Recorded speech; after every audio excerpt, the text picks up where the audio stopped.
you.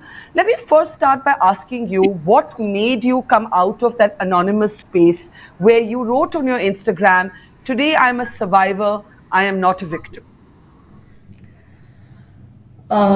First of all, I'm so happy to be here. And let me tell you, I'm very, very, very nervous. And I'm feeling so emotional right now. So thank you so much once again. And thank And you, and thank you. I know how difficult it is to come and speak.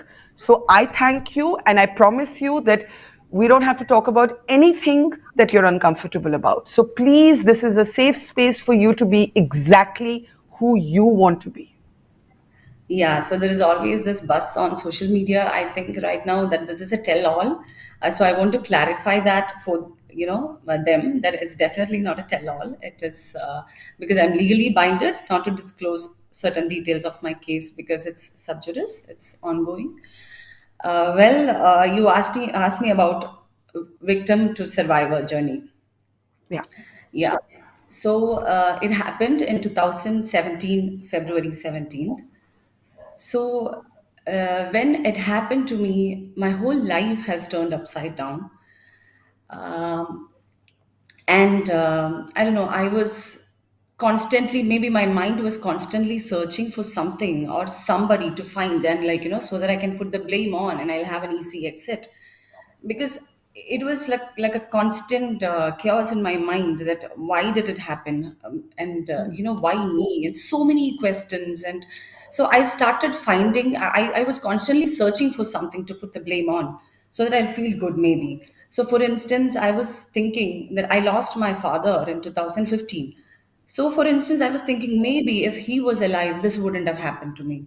So maybe if I didn't have that shooting on the next day, this wouldn't have happened to me. So so many what ifs, what ifs, what ifs, and then I used to think that maybe it's like a long nightmare. Once I'll get up in the morning, that everything will be back to normal. So there's so many times I desperately wanted to go back to that time before it happened, so that I could change everything, that my life will be normal. So suddenly I'm this assaulted actress, and this victim tag, and so many things altogether. So I was blaming myself. So everything, every time I think about it, every time I uh, think about this incident or what happened after that, it was like a loop. Like I'll come back to where I have started and I'll blame myself. So I was thinking, yeah, it happened to me. It's my fault. So I don't. This blame game was going on for a very long time, and then my trial happened in 2020, and I had to go to the court for 15 days.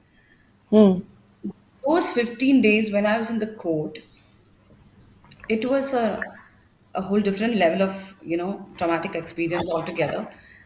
So when I came out of that court on that last day, the 15th day after 15 hearings, I came out of that court feeling like a survivor. When I came out of that court, I that's when I realized that I'm a survivor. I'm not a victim anymore. That I could survive this, and I am not just standing up for myself, but also for the dignity of all the girls who will come after me. So that's when I realized, or maybe my mind was finally convinced me that I'm a survivor, not a victim anymore. So that's how I explain it. And you know what you talk about blaming yourself, that's a very common response that happens actually with those who have experienced abuse and harassment. Somehow we end up thinking that we must have done something. If we had done something differently, maybe we could have avoided it. So, this is one of the most common things that happens with survivors of sexual abuse. But, you were also taking on a very, very powerful man, and he was in the same industry as you. And while there are people who have stood with you, and I know after your Instagram post, for example, Mammootty and Mohanlal were among men who came forward and said, "We stand with you, Bhavna." It must have been extremely lonely. I know that the Kerala Women's Collective was fighting on your behalf, but your name was never revealed till you decided to own your own battle. Where did you find the strength to own your battle, put your name and face to it, as you are doing in this moment? Um, See, the 5 years journey was very, very difficult for me. because you know how it is, the discussions and debates and all happens in channels when something happens. So when this happened in 2017, of course, a huge number of people were standing by me, they were supporting me. But then there is another group of people who are so comfortably sitting in some channels and talking about me. They don't even know me. Some random people saying things like, she shouldn't have done that, she shouldn't have, traveled at night, she shouldn't have. And it's just 7 o'clock in the evening we are talking about.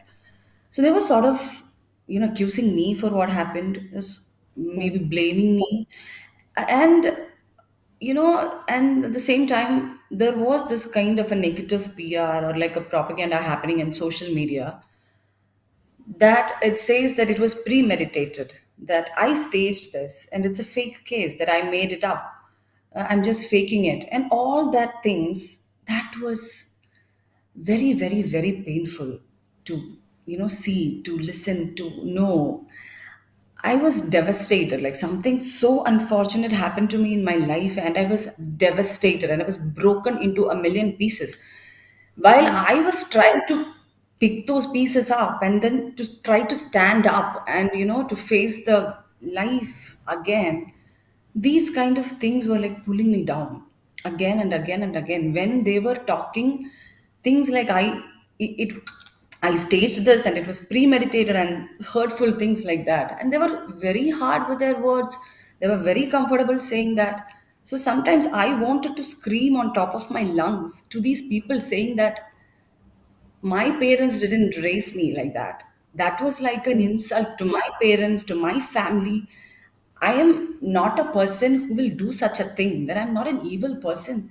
So it was, see, my dignity was like already snatched away from me, yet I was victim shamed. And it was very easy for so many of them. It was, very easy for them to just pull me down again.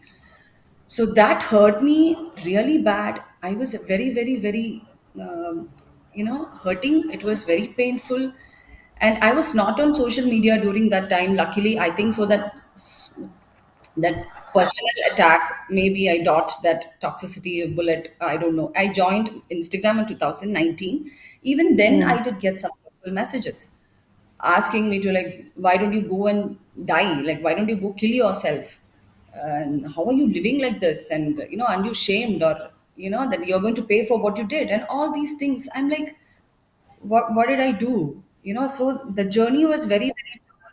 So when I Instagram on, like I said, 4 weeks back, like in January, I I just wanted to put it out there. I just wanted to let people know that this is what has been happening in my life, and I'm so grateful for those who stood by me.